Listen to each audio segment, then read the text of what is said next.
Three men enter the same city. They don't know each other's names.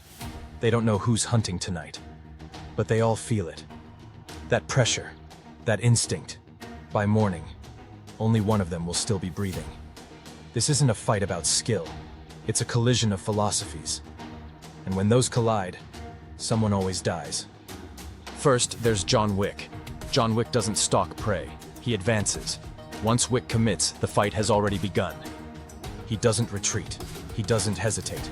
He closes distance immediately. Pain doesn't slow him down. Bullets don't stop momentum. Wick absorbs damage the way most people absorb fear. He keeps moving. He keeps pressing. He keeps coming. Wick fights like someone who has already lost everything and decided nothing else matters. Every room becomes a battlefield. Every second becomes urgency. Hallways, stairwells, tight interiors. Wick thrives where there's no room to breathe. He doesn't need control. He needs pressure. And when he applies it, most people break. Then there is Robert McCall. McCall doesn't rush. He observes. When McCall enters a room, time slows down. He looks left. He looks right. He notes the exits, the floor, the lighting, the objects no one else notices. A nail protruding from a beam, a loose cable, a fire extinguisher mounted too low. In his mind, the fight plays out in seconds. He pictures his enemy moving in. The couch traps his legs. He attacks. His head finds the wall. He reaches for a weapon. The extension cord ends it. McCall exhales, sets his watch, and the clock starts. McCall doesn't fight people. He dismantles advantages. Every movement you make brings you closer to the outcome he already chose. Everyday objects become final mistakes. A wire tightens, a door jams, a fall ends badly. McCall doesn't need speed or numbers. He needs patience. But patience has a cost. If he's forced to react, if the environment isn't his, the illusion cracks. He bleeds like anyone else. And then there's the man you don't see coming. Jason Bourne. Jason Bourne doesn't dominate space. He survives it. Bourne's version of time slowing isn't planning. It's instinct. The moment danger spikes, his body moves before his thoughts catch up. He doesn't analyze the room. He feels it.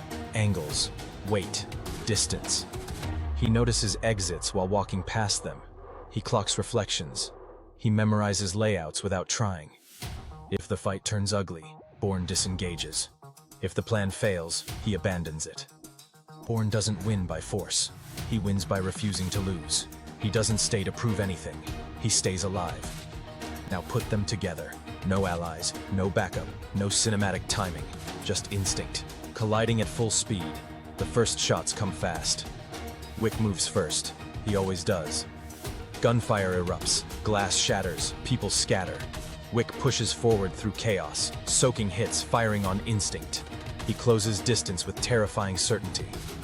Bourne disappears into movement. Crowds, corners, vertical space. McCall withdraws. Watch him.